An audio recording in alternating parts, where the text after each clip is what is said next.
इसलिए चिल यार, छोड़, लकी ने कहा और फिर राहुल और डिंपल की ओर देखने लगा। अब उन दोनों की नजर लकी के मुस्कुराते हुए चेहरे पर पड़ी तो वो अंदर से भवक गए। दोनों की दोनों ही ये सब सिर्फ और सिर्फ लकी को जलाने के लिए कर रहे थे, लेकिन वो तो ऐसे बैठा था जैसे उसका और डिंपल का कोई रिश्ता ही नहीं था। जब अपनी इस बातों का लकी के ऊपर कोई असर होता नहीं दिखा तो डिंपल राहुल से बोली, बेबी चलो यहां से। बेबी नहीं बेबी, हबी। आज से तुम मुझे हबी बोलोगी और मैं तुम्हें बोलूंगा मेरी प्यारी वाइफी, राहुल ने कहा और लकी के सामने ही डिंपल को चूम लिया।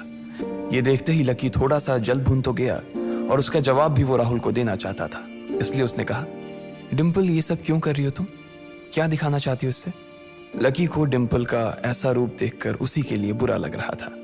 राहुल की किसी बात का तो लकी के ऊपर कोई असर ही नहीं हुआ, लेकिन लकी की इस बात का राहुल को जरूर बुरा लग गया था।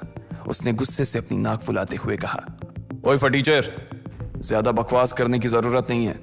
आज के बाद अगर तूने मेरी डिंपल के बारे में कुछ कहा या उसकी तरफ आंख उठाकर भी देखा ना तो मैं राजपथ पर तेरी परेड करवा दूंगा। रहने दे भाई, उसकी जरूरत नहीं पड़ेगी। मैं खराब चीज ना तो देखता हूं और ना ही उसके बारे में बात करता हूं, लकी ने कहा और फिर से प्रीतम की ओर देखकर हंसने लगा। जिस तरह से लकी आज राहुल के मुंह पर जवाब फेंक कर मार रहा था, प्रीतम को तो विश्वास ही नहीं हो रहा था कि ये वही लकी है जो उसका दोस्त हुआ करता था।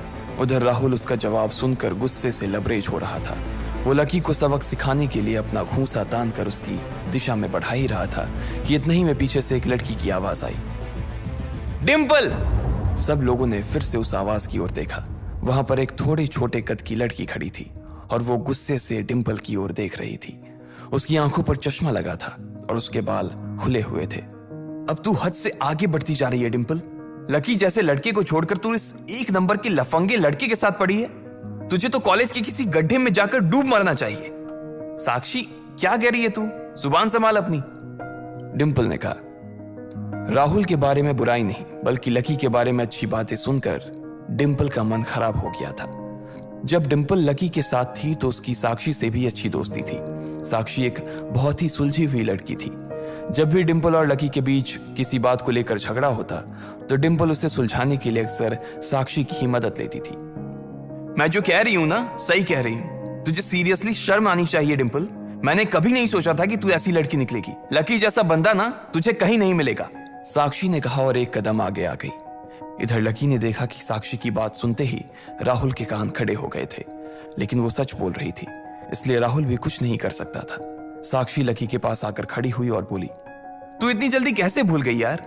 लकी तेरे लिए हर टफ टाइम में खड़ा रहा था। जब भी तू बीमार होती थी और तेरे खड़े होने की भी हालत नहीं होती थी तो बेचारा तेरे लिए खाना बनाता था, तेरे कपड़े धोता था और तो और तेरे लिए दवाई तक लेके आता था। तुझे याद है ना जब हम हिमाचल घूमने गए थे और तेरे पैर में मोच आ गई थी तो ये बेचारा अपनी नौकरी छोड़कर भागा भागा रात में हमारे पास आ गया था। इतना प्यार किया इसने तुझसे और तू इसे छोड़कर जा रही है, साक्षी ने कहा। अपने लिए साक्षी के मुंह से इतना सब कुछ सुन लेने के बाद लकी ने अपनी गर्दन नीचे झुका ली थी। उसे डिंपल के साथ बिताए वो सारे लम्हे याद आ रहे थे। वो डिंपल के ऊपर जान छिड़कता था। उसका बस चलता तो वो डिंपल को अपनी हथेलियों पर लेकर घूमता।